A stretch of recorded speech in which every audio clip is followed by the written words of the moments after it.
Hi everyone, welcome to other vlog of parenting goals. I am Disha, hope you are doing good. तो आज का मेरा vlog है baby walker के ऊपर। हम सब ने सुना है कि बेबी के चलने में वॉकर बहुत हेल्पफुल होता है, बेबी वॉकर से बहुत जल्दी चलता है। तो आज चलिए आज के वीडियो में जानते हैं कि वॉकर कितना हेल्पफुल होता है, वॉकर के क्या प्रोज एंड कॉन्स हैं, हमें अपनी किड को वॉकर देनी चाहिए कि नहीं देनी चाहिए। तो आज का मेरा व्लॉग कम्प्लीटली बेबी वॉकर के ऊपर है। तो वीडियो शुरू करने से पहले मेरी आपसे रिक्वेस्ट है कि अगर आपको मेरा वीडियो पसंद आता है तो प्लीज़ लाइक करिएगा और मेरे चैनल को सब्सक्राइब करिएगा। आपकी कोई कमेंट है तो कमेंट बॉक्स में कमेंट करिएगा, और आपको लगता है मेरा वीडियो किसी के लिए यूज़फुल है तो उससे प्लीज़ शेयर करिएगा। तो चलिए व्लॉग शुरू करते हैं। तो जैसे कि मैंने आपको कहा कि आज का मेरा वीडियो कम्प्लीटली बेबी वॉकर के ऊपर है। हम इंडिया में रहते हैं और इंडिया में मोस्टली ऐसा कहा जाता है और सबका ऐसा माइंडसेट रहता है कि अगर आपका किड अब बैठने लग गया है 7th 8th मंथ में, कुछ बच्चे जल्दी भी बैठते हैं 6 मंथ में बैठते हैं, तो सब हमको रिकमेंड करते हैं कि अब बेबी को वॉकर दे देना चाहिए। या हमारे दिमाग में भी रहता है कि बेबी की वॉकर चलने के लिए वॉकर हेल्पफुल होती है, तो अब हमको अपने किड के लिए वॉकर लानी चाहिए, उसको वॉकर दे देनी चाहिए, तो वॉकर से वो चलना सीख जाएगा।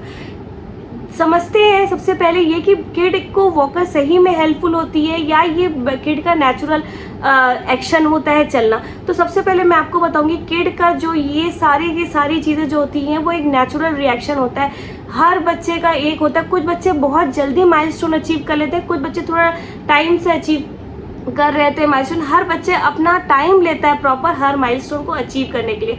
तो सबसे पहले मैं आपको एक चीज़ क्लियर कर दूंगी, कोई भी एक्स्ट्रा चीज़ें हम अपने बच्चे को अगर इंट्रोड्यूस करें तो उसकी कोई ज़रूरत नहीं हमें इंट्रोड्यूस करने के लिए, क्योंकि बच्चे का ये नेचुरल माइलस्टोन होता है। कुछ बच्चे 12 मंथ में चलते हैं, कुछ बच्चे 14 मंथ में चलते हैं, कुछ बच्चे 18 मंथ में भी चलते हैं, और ये एक नेचुरल एक्शन है और बच्चे ईजिली ही चल लेता है और उसको कोई हमें ऐसे सपोर्टिव वो कभी हमसे नहीं मांगता है। क्योंकि हम जिस ज़माने में वॉकर नहीं होती थी, क्या उस ज़माने में बच्चे चलते नहीं थे? क्या चलते थे?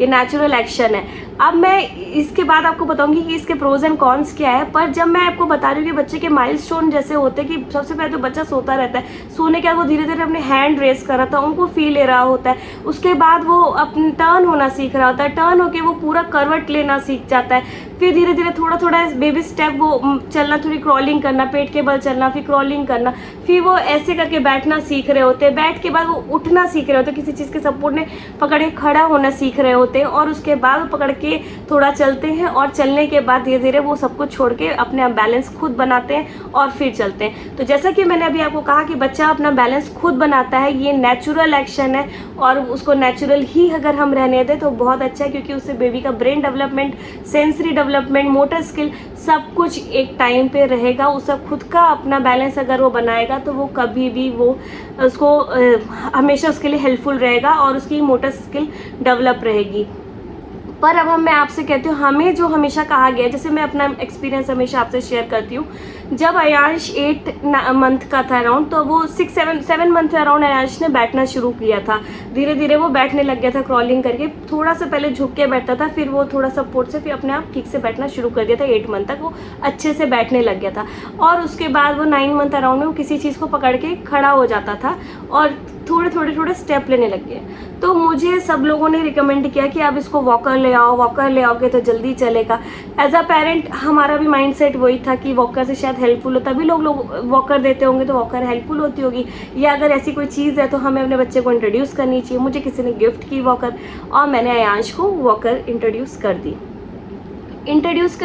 तो मैंने देखा कि वो झट से एक पैर मारता था और यहाँ से वहाँ, वहाँ से यहाँ पहुँच जाता था, बहुत इजी हो गया था उसको वो करना। उसके बाद मैंने इस पर रिसर्च की कि ये सही में किड को देनी चाहिए कि नहीं। वहाँ मेरे से थोड़ी सी गलती हुई और मैंने प्रायर गिविंग टू हिम मैंने उसके बाद उस पर रिसर्च की और मैंने यही पाया कि वॉकर किड को हमें इंट्रोड्यूस नहीं करनी चाहिए, क्योंकि उससे बच्चे का बैलेंस बिगड़ता है, बच्चे की वॉकिंग स्लो हो जाती है, बच्चे की मोटर स्किल और ये सब चीज़ें डेवलप अपने आप नेचुरल होनी चाहिए, उसमें भी इफेक्ट आता है। कई बार बहुत बच्चे जैसे मैंने कहा कि हर किड पे माइलस्टोन डिपेंड करता है, पर ये सब नेचुरल एक्शन है, इंसान अपने आप ही सीखता है। और ये जब ये सब चीज़ें नहीं थी तो भी इंसान करता था, वॉक करता था और चलता था।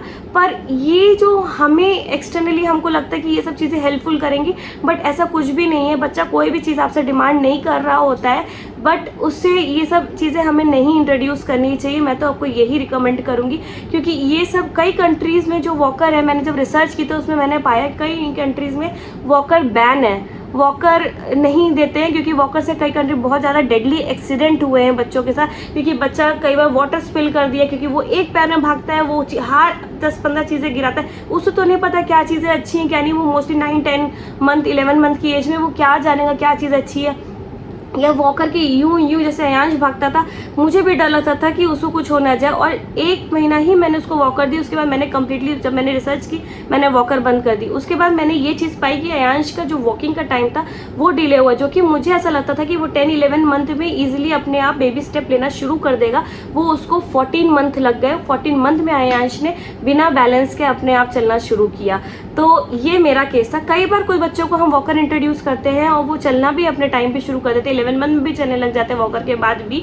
ये her kid to kid depend पड़ता है, पर कुछ किड को ये सब चीज़ें अफेक्ट करती हैं, जो मुझे लगता है कि शायद अयांशों की, मैं श्योर नहीं हूँ क्योंकि इसका, पर मुझे ऐसा लगता है कि उसको टाइम लगा, क्योंकि जो उसकी मैं एक्टिविटी देख रही थी 10-11 मंथ में, वो चीज़ उसकी थोड़ी डिले हुई। जब मैंने उसको वॉकर कम्प्लीटली उससे हटा दिया, तब वो अपने आप मेहनत करनी शुरू किया। पहले तो उसको बैलेंस ही, उसको लगता था कोई चीज़ मिल जाए फिर चलूँ, क्योंकि वॉकर के साथ होता है क्या है, बच्चे को लगता है अब मुझे सहारा मिल रहा है, मैं ऐसे ही पकड़ूँ। वो उसी कंफर्ट जोन में चला जाता है कि एक पैर मारूंगा, झट से यहाँ पहुँच जाऊँगा, ऐसे करूँगा। फिर उसको धीरे धीरे बैलेंस, फिर से वो पूरी प्रोसेस शुरू किया जो कि वो पहले कर सकता था, और उसको 14 मंथ में वो बेबी स्टेप लिया। पर जैसा मैं कह रही हूँ, कुछ किड ईजिली ही वॉक कर लेते हैं, वॉकर के बाद भी वॉक कर लेते हैं। ये her kid to kid depend करता है। अगर ये कम्प्लीटली आपकी चॉइस है, आपको अपने किड को वॉकर देना है कि नहीं देना है। जैसा मैं कह रही थी कि उसके कॉन्स के बारे में, कि कई कंट्रीज़ में वॉकर बैन है, कई कंट्रीज़ में बच्चों के स्टेयर से एक्सीडेंट हो गए, क्योंकि वॉकर झट से भागती है, उसको कंट्रोल करना बहुत मुश्किल होता है। कई बार वॉकर अच्छी क्वालिटी की कुछ ऐसा हो जाता है कि डिसबैलेंस हो जाती है और वॉकर से बच्चे झट से पलट जाते हैं और सिर के बल उनको चोट लगती है। कई बार उनके व्हील टूट जाते हैं, और वॉकर का बैलेंस, कई बार बच्चे अगर हल्के हैं या बहुत हैवी वेटेड है, वो वॉकर का बैलेंस नहीं बना पाते हैं, एक साइड वो झुक जाते हैं और वॉकर भी गिर जाती है, उनको एक्सीडेंट हो जाता है। तो ऐसी चीज़ें मैं आपको रिकमेंड नहीं करूँगी कि आप अपने किड को इंट्रोड्यूस, हाँ, अगर अपने किड्स को आप कुछ इंट्रोड्यूस करना चाहते हैं तो ये पहले एक ना ट्रेडिशनली आता था रेड़ा, उसको वो 3 पहिए का होता था, 2 नीचे और एक ऐसे पकड़ने का, जिसकी इमेज मैं अभी दिखाऊंगी आपको। ऐसा कुछ होता था वो, और उसको पुश करते थे, उससे बच्चे का बैलेंस नहीं बिगड़ता था और वो बहुत अच्छा होता था। उसको ट्रेडिशनली पुश वैगन कहते हैं, और वो अब लेटेस्ट फॉर्म में भी आता है, स्टाइलिश म्यूजिकल फॉर्म में। वो आप अपने किड को इंट्रोड्यूस कर सकते हैं, जो कि अभी मैं वीडियो दिखाऊंगी। ये आज बड़ा हो गया था तो खेल रहा था मेरे नीज के साथ, तो उसका ये रेड़ा था, ये उसको पुश वैगन कहते हैं। ये आप अपने किड को इंट्रोड्यूस कर,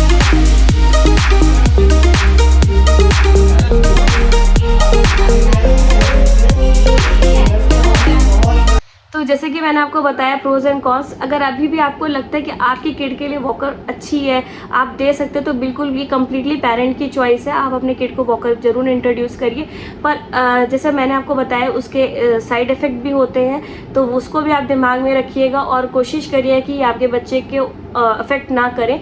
जैसे कि वॉकर से बैलेंस बिगड़ता है, वॉकर से एक्सीडेंट होने के चांसेस रहते हैं, या उससे मोटर स्किल थोड़ा टाइम लग जाता है, जो कि मैंने अपने केस में पाया। अगर आपको भी लगता है तो आप अपने किड को वॉकर नहीं इंट्रोड्यूस करिए, कम्प्लीटली आपकी चॉइस है।